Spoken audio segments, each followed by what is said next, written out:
우리 교회 2026년 실천 주제 한번 같이 외쳐보도록 할까요? 시작. 하나님 잘 섬기고 교회를 평안하게 세워가자. 한번 더 해볼까요? 시작. 하나님 잘 섬기고 교회를 평안하게 세워가자. 아멘. 우리는 지난 첫 주 1월 첫 주 예배 때 제가 이 실천 주제의 말씀을 가지고 제가 강조한 말씀이 있었습니다. 평안의 첫 문을 여는 열쇠는 오직 하나이다. 그 하나는 뭐라고 말씀을 드렸을까요? 전심으로 하나님을 찾는 것이다. 기억나시죠? 네, 기억 안 나도 난다. 끄떡끄떡. 그러면 어느 정도 기억을 하시는구나, 제가 그렇게 이해한다고 그랬습니다. 하나님을 찾되 어떻게 찾으라고요? 전심으로 하나님을 찾으라. 목마른 사슴이 물을 찾아 헐떡이는 것처럼 그렇게 우리가 하나님을 찾는 한 해가 되자 말씀을 드렸습니다. 그럴 때 우리 교회뿐만 아니라 교회가 평안해지면 어디가 평안해질까요? 가정이 평안해지는 것 아니겠어요? 그래서 교회가 평안해지고 우리의 삶이 평안해지고 우리의 가정이 평안해지는 것입니다. 자, 오늘은 그 실천 주제를 뒷받침해 주는 첫 번째 실천 사항입니다. 평안을 위해 말씀으로 성장을. 오늘 설교할 내용 우리 장로님이 기도 중에 다 하셔버려 가지고 제가 할 말이 없어요, 사실은. 아주 주제 설교에 딱 맞게 또 기도를 해주셔 가지고 제가 더 힘을 얻는 것 같습니다. 자, 오늘 우리는 평안을 위해 말씀으로 성장을 꿈꾸는 그러한 방법이 무언가를 우리는 함께 살펴보고자 합니다. 우리는 말씀 위에 설 때 흔들리지 않는 평안을 얻을 수 있습니다. 말씀 위에 설 때 우리는 흔들리지 않는 평안이 임하게 된다. 어느 모 광고에 보니까 흔들리지 않는 편안함, 땡땡땡 침대, 그게 있더만요. 흔들리지 않는 평안함, 에이스 침대 있더만요. 흔들리지 않는 침대, 평안함이 주는 침대라고 합니다. 자, 오늘 우리의 삶의 진정한 평안은 어디서 오는 것인가? 우리가 흔들리지 않는 믿음을 소유하기 위해서, 흔들리지 않는 믿음을 가지기 위해서는 우리가 어디에서 그 조건을 찾아야 되는가? 말씀에 있다라는 것입니다. 여러분, 건물의 기초가 튼튼해야 그 건물이 견고하게 오래 가지 않겠습니까? 마찬가지예요. 우리 영혼의 기초는 뭐가 되어야 됩니까? 말씀이 되어야 됩니다. 내가 얼마만큼 말씀을 내가 충분히 섭취하고 살아가느냐, 내가 얼마만큼 내 말씀을 내 안에 두고 살아가느냐에 따라서 우리의 인생이 흔들리느냐 흔들리지 않느냐를 결정하는 것입니다. 오늘 그 설계들을 들고 우리는 삶의 현장으로 나아가야 되는 것입니다. 하나님 잘 섬기고 교회를 평안하게 세워가자. 이 세워가자라는 말은요, 모두가 다 동사예요. 무슨 말이냐? 가만히 앉아서 생각만 하는 것이 아니라 몸을 움직여서 실천할 때 비로소 여러분 그 뜻이 이루어진다라는 거예요. 여러분, 교회를 평안하게 세워가자. 우리가 말로만 해서는 교회가 평안히 세워지지는 않는다는 말이에요. 우리가 삶으로 행동하고 실천하고 옮길 때 우리 교회가 평안하게 세워져 간다는 거예요.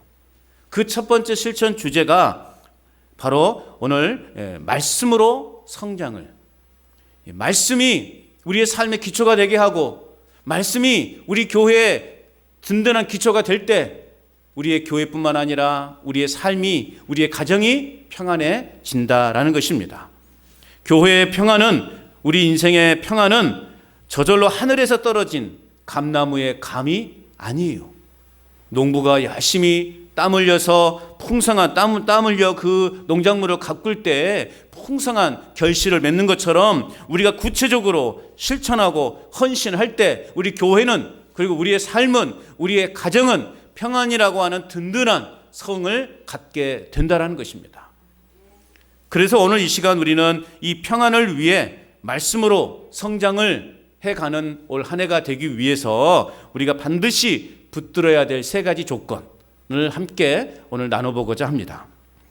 첫 번째 실천 사항은요, 예배의 자리를 목숨처럼 지켜야 됩니다.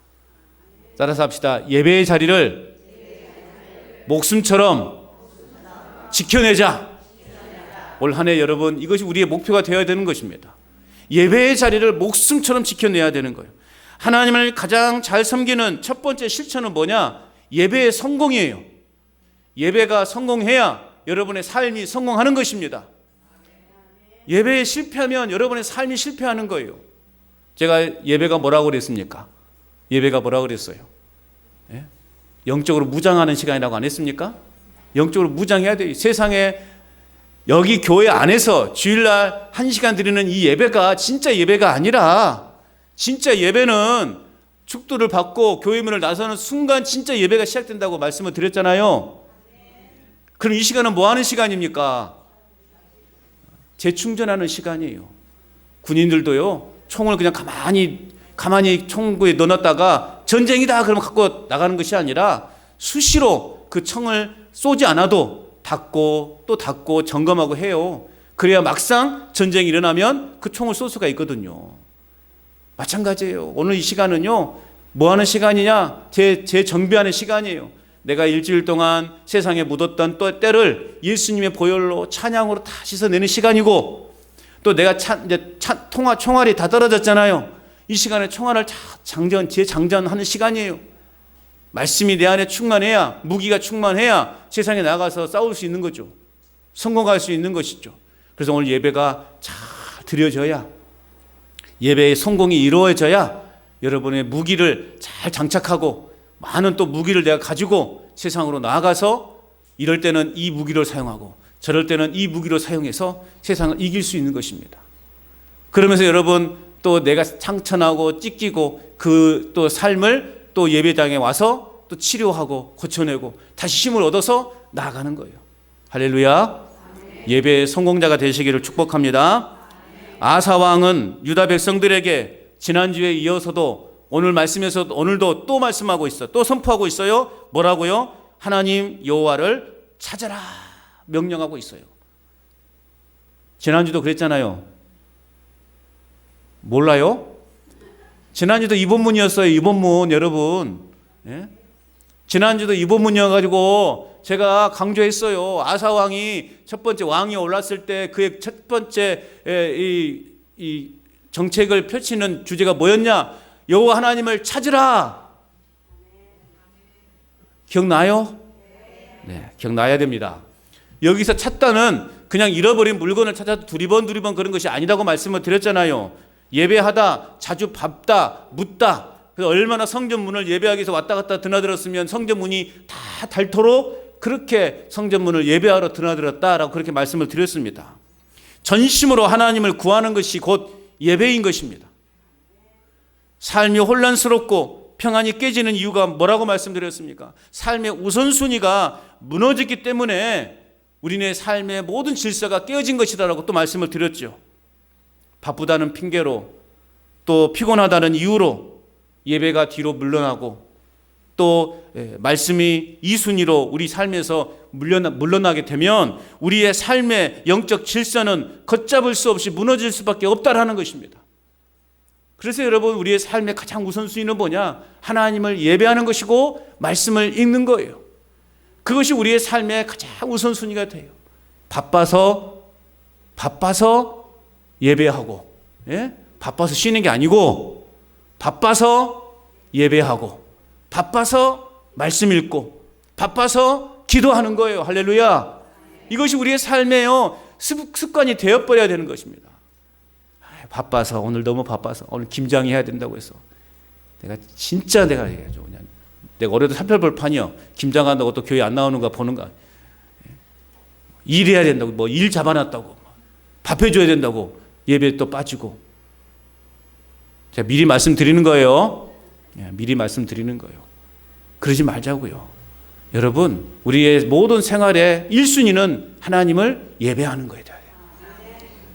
예배가 여러분 살아야 내가 사는 거예요. 아무리 바빠도 아무리 주일 성수와 예배는 내 생명이다 라는 원칙을 세우셔야 돼요. 말씀이 삶의 밑바닥에 깔리면 나머지 삶은요 자연스럽게 다 질서 있게 우리의 삶이 진행되게 되어 있다라는 것입니다.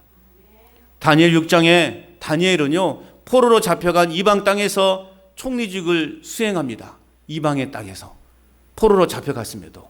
그러니까 여러분, 총리직이라는 것이 얼마나 바쁘겠냐고요. 다니엘은요, 눈코 뜰 새 없이 바빴어요. 게다가 더욱 그를 힘들게 했던 건 뭐냐면, 그를 죽이려고 그를 막 따가운 눈총을 이렇게 보내고 있는 사람들이 많았어요. 그를 죽이려 정적들이 왕 외에 다른 신에게 기도하면 사자굴에 넣겠다라고 하는 그 법령까지 내려진 상태에서도 다니엘이 취한 행동은 뭐였습니까? 그럼에도 불구하고 다니엘은요, 타협하지 않았어요. 다니엘 6장 10절 말씀에 보면 다니엘이 이 조서에 왕의 도장이 찍힌 것을 알고도, 왕의 조서가 뭐였다고요? 왕 외에 다른 신에게 절하는 자는, 기도하는 자는 사자굴에 넣을 것이다 라고 하는 이 법령이에요. 왕이 도장을 탁 찍었으니 반드시 실행되어야 되는 거예요. 그것을 알면서도 다니엘은 어떻게 했어요? 자기 집에 돌아가서 윗방에 올라가, 아마 기도실이었던 것 같아요. 그 윗방에 올라가서 예루살렘으로 창문을 열고, 그 표현에 뭐라고 되어 있냐면 전에 하던 대로. 전에 하던 대로요. 무슨 말이에요?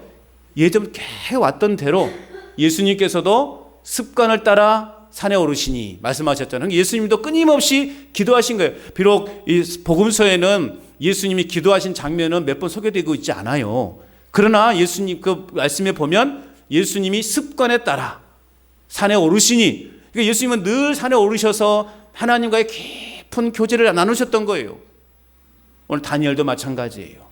내가 하나님 앞에 예배하고 하나님 앞에 기도하면 사자굴에 들어갈 줄도 알면서도 불구하고 다니엘은 전에 하던 대로, 늘 해오던 대로 다니엘은 하루 3번씩 무릎을 꿇고 기도하며 하나님께 감사하였더라 말씀하고 있어요. 하나님을 예배했단 말이에요.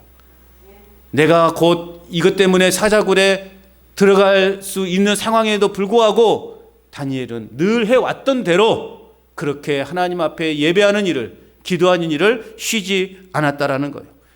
여러분, 다니엘이 환경이 좋아서 예배한 것입니까? 다니엘은요, 목숨을 걸고 예배했던 거예요. 목숨을 걸고 하나님 앞에 기도했던 거예요. 지난주에 당회원들하고 요즘 한참 뜨고 있는 신의 악단이라는 영화가 있어요. 북한 이제 체제 200만 불인가를 200만 아무튼 국제사회에서 돈을 얻기 위해서는 가짜 찬양단을 만들어야 되는데, 이제 그곳에 악단이 뽑힌 자들이 실제로 지하교회에서 활동했던 그러한 사람들이었단 말이에요. 그들이 이제 당의 명령이니 가짜로 하는 것이지만 그들에겐 진짜지 않았겠습니까? 성경을 읽고 찬양하고 기도하는 것이 실제로 마음껏 이루어졌다는 게 얼마나 감사한지 놀란지 그들은 스스로가 놀라고 있는 거예요. 여러분, 지금도 북한의 그 지하교회, 중국의 그 지하교회 성도들은 목숨을 내걸고 예배하고 있습니다. 지금 우리가 마음껏 이렇게 예배하고 있다는 게 얼마나 감사한 일인지요. 이런 빙판길에도 조심조심 그 빙판길을 걸어오신 여러분들을 존경합니다. 아멘도 안 하시네. 여러분 칭찬하는 건데 저는 걱정했어요. 아이고, 우리 또 어르신들 그냥 또 어르고 그래서 안 오시겠다 라는 생각도 했지만, 한편으로는 아니야, 우리 교회 성도님들, 어르신들은 믿음이 너무 좋으신 분들이라 아마 썰매를 타고 오실 거야. 그런 믿음을 가지고 있었어요.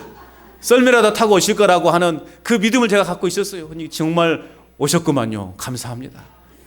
이런 예배를 내가 지키기 위해서는 어떤 환경에서라도, 어떤 상황에서는 내가 예배 자리는 지킬 것이다 라고 하는 이 믿음.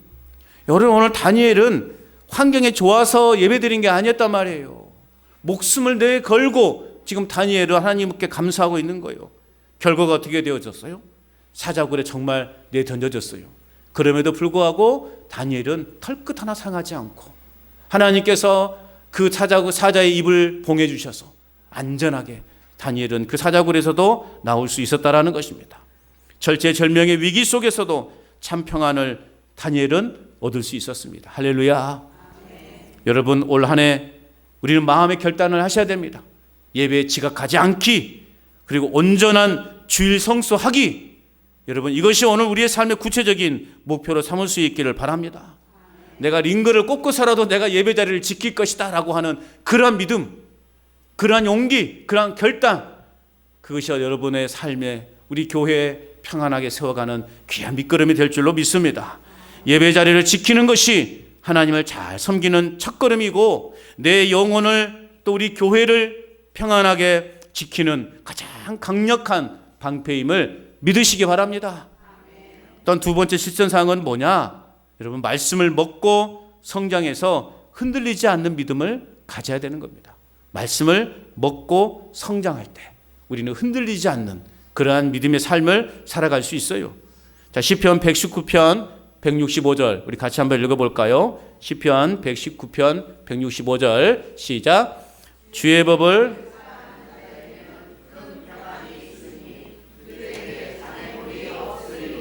아멘. 자, 여기에서 주의 법을 사랑한다라고 하는 것, 이것은 단순히 내가 성경책을 소중히 여긴다 그런 의미가 아니에요. 물론 여러분, 우리가 이 하나님의 책인 성경책을 소중하게 여겨야 되겠죠.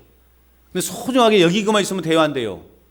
이 성경은 그냥 우리가 이렇게 어떤 액자에 놓고 그냥 가만히 감상만 하고 있으라고 주어진 성경책이 아니라는 말이에요. 이 말씀을 배우고 묵상하는 훈련에 땀을 흘렸다라는 뜻입니다. 주의 법을 사랑한다, 주의 법을 사랑한다라는 말은 내가 이 말씀을 읽고 묵상하는 훈련에 땀을 흘렸다라는 뜻이에요. 자, 그 결과 장애물이 없어질 것이다. 장애물이 없으리이다. 장애물이 없다라고 하는 말은 문제가 사라진다는 말이 아니에요. 말씀으로 내 영혼의 맷집이 강해져서요, 어떤 문제에도 어떤 장애물도 느껴지지 않게 된다라는 거예요. 맷집이 강해져서, 신앙의 맷집이 강해져서 세상에 풍파가 와도 막 적이 화살을 쏴도 아프지 않아요. 느끼지 않는 거예요. 그것이 고통으로 느껴지지 않은 거예요. 장애로 느껴지지 않는 것처럼 우리의 신앙의 맷집을 키워야 된다는 거죠. 여러분, 권투하는 선수들 보면, 권투 선수들을 보면 막 처음부터 막 그냥 어떻게 때리고 막 그걸 가르치지 않습니다. 처음에 뭐부터 배울까요? 권투 선수들은 맞는 것부터 배워요. 맞는 것부터. 권투 선수들은 잘 맞아야 되거든요. 그냥 무턱대고 막 손만 휘둘러 되는 게 아니에요. 잘 맞아야 돼. 그래서 막 그 눕혀놓고 이만한 막 무거운 돌로 막 무거운 그걸로 공 같은 걸로 배를 막 사정없이 내리치잖아요. 내리친다, 배를 막. 우리는 한 대 맞으면은 아이고 숨도 못 쉬고 막 그냥 해? 그러지 않습니까? 근데 걔들은 맞아도 끄떡 없어요. 왜요? 맷집이 키워졌으니까.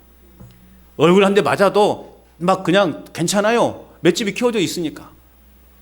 여러분, 오늘 우리가 말씀을 배우고 묵상한다는 게 뭐냐? 우리 영적인 맷집을 키우는 거예요. 그래서 장애물이 아닌 거예요. 많은 성도들이 이렇게 말해요. 아이고, 신앙이 자라지 않는다. 여러분도 아마 그렇게 말하는 분도 있어요. 내 신앙이 자라지 않는 것 같다. 원인이 있어요. 왜 그래요? 주일 설교를 듣는 것 외에는요, 아무런 영적 훈련을 하지 않는 경우가 많아요. 그냥 이때 한 시간도 아니죠. 이 짧은 시간 설교를 듣는 것으로만 그냥 나 다 했다. 그 일주일 그냥 사는 거예요. 그러니 우리 신앙이 성장할 이유가 없죠. 운동선수가 훈련 없이 근육을 키울 수 없는 것처럼 우리도 말씀을 깊이 배우고 말씀을 묵상하여 실천하는 구체적인 훈련이 없으면 우리의 영적 근육이 생기지 않은 거예요.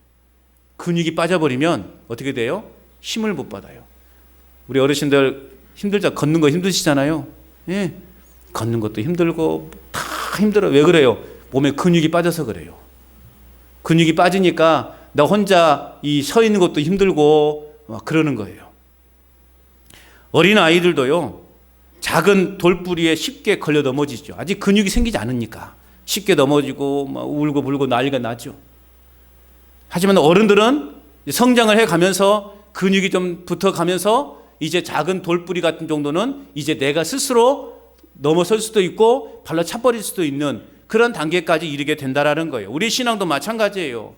말씀의 양식을 제대로 먹지 않고 우리가 영적인 어린 상태로 계속 머물러 있기 때문에 작은 말 한마디에 상처받고요, 그냥 교회의 평안을 다 깨트려 버리는 그러한 일들을 행하게 되는 것입니다. 그러나 말씀으로 성장해서 우리가 영적인 근육이 단단해지면 어떻게 될까요?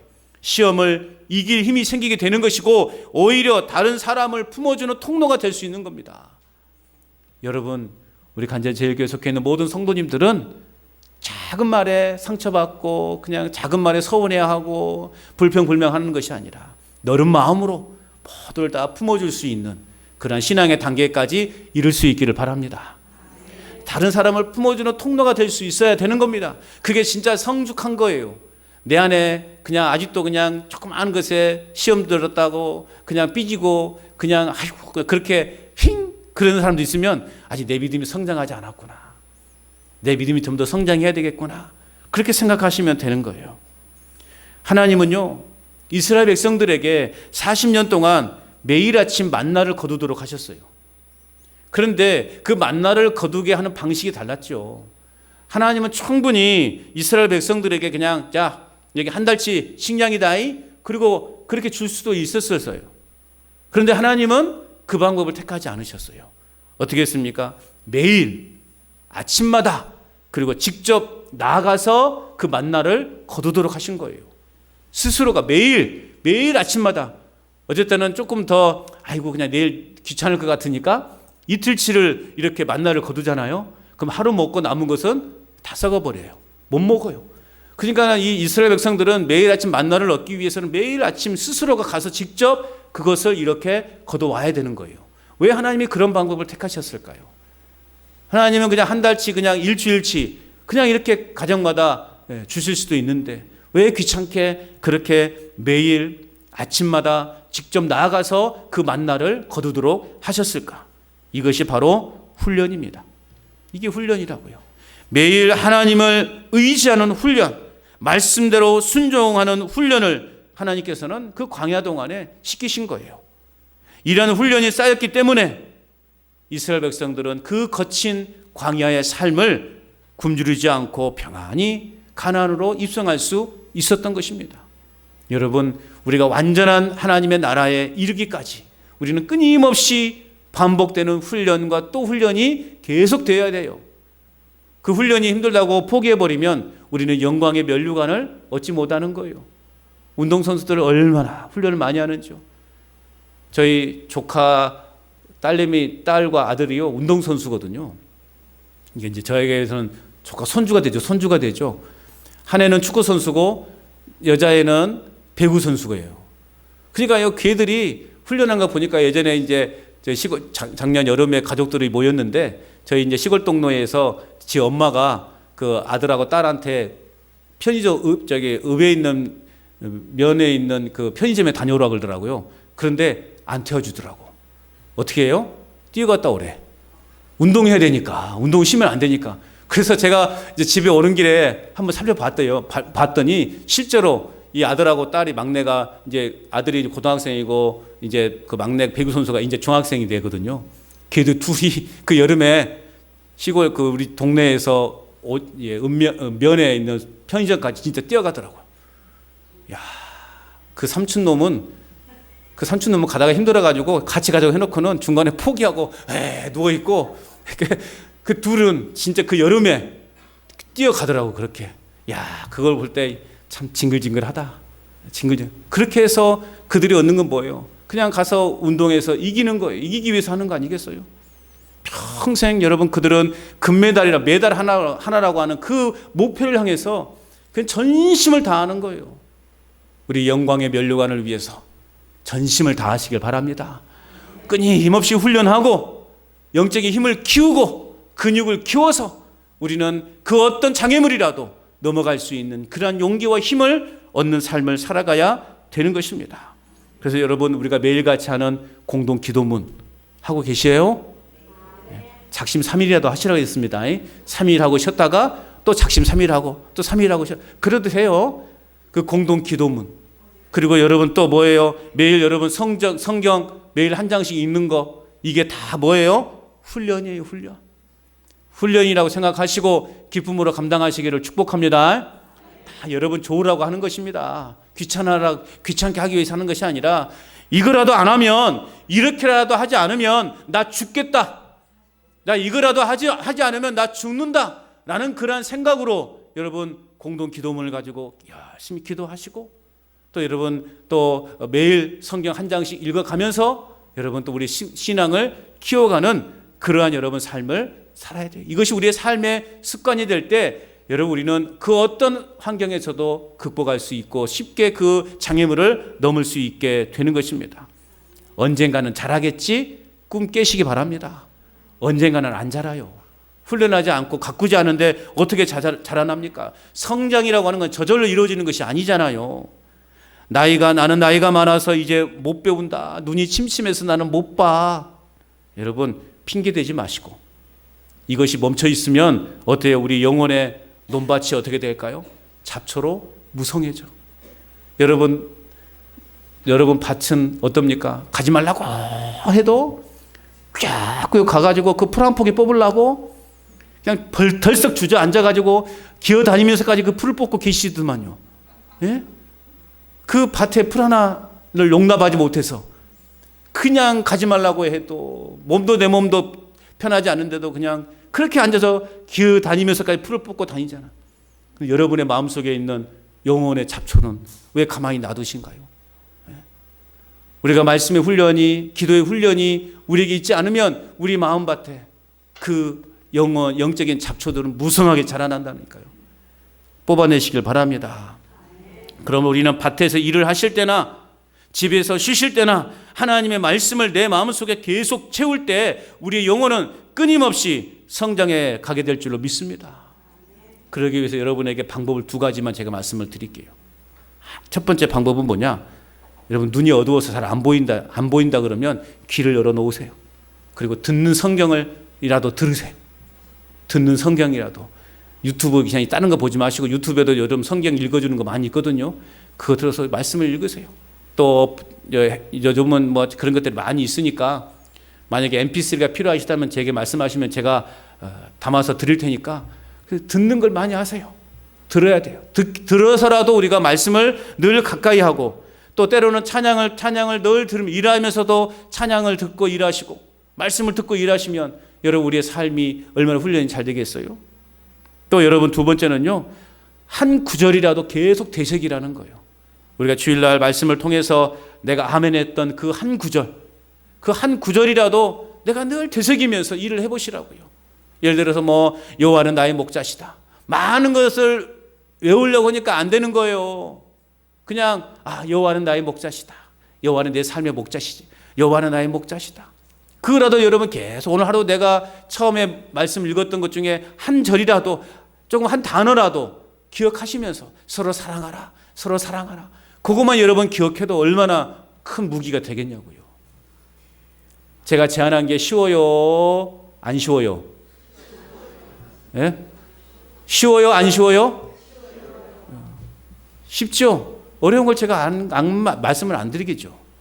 여러분 우리는 귀를 열으시고 들으세요. 듣기라도 하시라고요. 내가 눈으로 볼 수 없으면 듣기라도 하시라고요. 그리고 매일같이 매 순간 말씀을 되새기시라고요. 내가 아침에 읽었던 말씀 중에 중요한 단어 하나라도 내가 계속 그걸 되새기다 보면 그것이 내 삶의 일부가 될 수 있다는 거예요. 여러분 몸의 기력이 쇠하다고 영혼까지 늙어가는 것은 아니에요. 여러분 마음은 지금 다 18세 소녀죠? 내 마음은 육신은 늙어가지만 우리 마음은 여러분 늙은 것이 아니에요. 겉사람은 후패하나 우리의 속사람은 날로 새로워지는 것입니다. 창세기 47장 31절 말씀에 보면 야곱은 늙어서 몸이 쇠약해진 상태에서도 침상 머리편으로 돌이켜서 하나님께 감사했다. 하나님을 예배했다라고 말하고 있어요. 이 창세기 47장 31절을 히브리서 저자는 뭐라고 표현하고 있냐면 더 기가 막혀요. 야곱이 지팡이 머리를 의지하여 경배하였다. 히브리서 11장 21절에 말씀하고 있어요. 야곱이 지팡이의 머리를 의지해서. 여러분 지팡이 다 있죠? 예? 지팡이 그 머리를 잡고서 야곱은 비록 내 몸이 쇠해졌지만 그러나 그럼에도 불구하고 그 지팡이의 머리를 붙잡고 의지해서 이렇게 야곱은 기도하고 하나님을 예배했다라는 거예요. 아이고, 내 몸이 이제 다 쇠해져서 핑계예요. 여러분, 지팡이 짚고 다니면서도 딱 앉고 버스 기다릴 때도 뭐 해야 돼요? 기도하는 거예요. 이렇게. 왜 이렇게 버스가 안 온다냐? 참말로 호랭이가 물어가겠네. 그렇게 하는 것이 아니라, 늦으면 하나님이 나를 좀 더 기도하라고 하신가 보다, 그렇게 생각하시면서 버스를 기다리시고. 여러분, 야곱은 그렇게 몸이 비록 다 부서지고 노쇠해졌지만 그럼에도 불구하고 그는 끝까지 하나님을 기도하는, 예배하는 일을 놓치지 않았다라는 거예요. 야곱은 임종하기까지 아들과 손자들 앞에서 하나님을 경배하는 모습을 끝까지 보여줬어요. 이것만큼 좋은 유언이 어디 있습니까, 여러분? 숨이 다하는 날까지 내가 내 자녀들 앞에서 하나님께 기도하고 하나님을 예배하는 것을 결코 놓치지 않는다라는 그러한 믿음으로 여러분 가지시기를 바랍니다. 너무 노쇠하여 몸도 제대로 가누지 못한 상태에서도 하나님을 예배했던 이 야곱의 신앙이 곧 저와 여러분의 신앙이 될 수 있기를 축복합니다. 또한 세 번째 실천사항은 뭐냐? 평안의 언어로 우리는 봉사해야 됩니다. 마지막 세 번째 실천은 언어 생활이에요. 언어 생활. 교회를 평안하게 세우는 것은 건물을 짓는 것이 아니라요, 관계를 짓는 거예요. 관계를. 그리고 그 관계를 짓는 벽돌은 무엇이냐? 바로 하나님의 말씀과 우리의 말이라는 거예요. 하나님의 말씀과 우리의 말이라고 하는 이 벽돌 하나하나가 잘 쌓여져 갈 때 튼튼한 건물이 되어지는 거예요. 교회에서 열심히 봉사를 하고도 말 한마디로 평안을 깨트리는 그러한 일들이 얼마나 많은지 모릅니다. 왜 나만 이 일을 해야 되냐고. 저 사람은 저것이 문제라고. 그런 말 하면 돼요, 안 돼요? 돼요, 안 돼요? 왜 자신 있게 말을 안 해요? 저 사람은 저것이 문제라는 그런 말. 불평과 비판은 교회의 평안을 무너뜨리는, 교회의 평안을 허물어뜨리는 흰개미와 같습니다. 흰개미가 뭔지 아십니까, 여러분? 흰개미는요, 이 목재나 또 목재를 주식으로 삼는 해충이에요. 그러니까 이런 나무 속 건물, 이런 이 문화재 같은 건물, 나무 목재 건물을 파고 들어가서 그 안에서 이제 해충, 그걸 갉아먹는 그런 해충이에요. 어떻게 되겠어요? 그 기둥이 사가버리니까 건물이 무너지는 것이죠. 여러분, 하나님을 잘 섬기는 성도는 입술의 제사도 아름다워야 돼요. 늘 격려하고 칭찬하고 감사를 표현하는 평안의 언어가 올 한 해 우리 입술에 가득하기를 바랍니다. 우리가 잘 아는 민수기 13장 14장을 보십시오. 가데스 바네아에서 12명의 정탐꾼이 가나안을 정탐하고 돌아왔어요. 그러나 10명은 우리는 메뚜기와 같다. 우리는 이제 다 죽었다. 저희가 이제 거인들만 있더라. 무기도 그냥 아주 최신식 무기더라. 우리는 이제 죽었다. 10명이 이렇게 불만을 놀아놓았어요. 이 말을 듣는 순간 순식간에 그 말이 퍼져서 공동체가 어떻게 되었어요? 불안과 공포로 몰아넣었고 평안이 박살나버렸어요. 그러나 여호수아와 갈렙은 달랐어요. 그들은 우리의 먹이다. 하나님이 함께 하신다. 여러분, 현실로 보면 이 10명의 정탐꾼들이 맞아요. 그들이 보고 온 것이 맞단 말이에요. 여호수아와 갈렙도 그걸 알고 있었어요. 그러나 여호수아와 갈렙은 뭐라고 말하고 있냐고요? 그들은 우리의 밥이다. 하나님이 우리와 함께 하신다. 그러니 능히 그 땅을 우리가 점령할 수 있다. 이런 긍정의 말을, 믿음의 말을 선포했다라는 거예요. 결국 가나안 땅을 차지하고 평안을 누린 사람은 누구예요? 이렇게 믿음의 언어를 사용했던 여호수아와 갈렙만 가나안 땅에, 약속의 땅에 들어가는 축복을 얻게 되었다는 말이에요.